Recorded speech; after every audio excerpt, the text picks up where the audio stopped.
So from the beginning, you said the script felt different, even though on one level it adhered to some structure, but it was told out of sequence, non-chronologically. You used a lot of different techniques.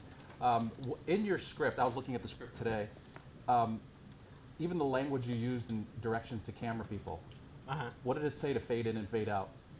Like towards the end? Yeah. Oh, after everything's horrible? Yeah. There's that musical montage where like he's getting his act together. It's like Tom gets his act together, you know? And at the end, it's like fade out. And then we fade the fuck back in.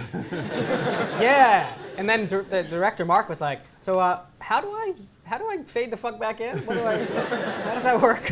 I was like, I don't know, that's your job. Do that. But it's funny because having read as many scripts as I had read, I was able to kind of mess with the rules just a tiny bit and know expectations of the reader, right? Most people who read these who are working in Hollywood are reading 15 scripts that day.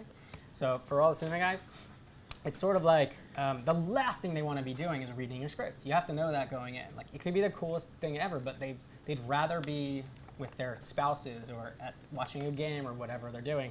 And so you gotta give them something to make them keep reading.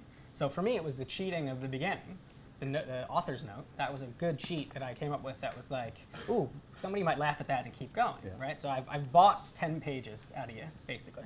And then another thing was to do those kinds of things that you can't see in the movie. But when you read it, it's a fun reading experience for somebody who's sitting there wanting to do anything else.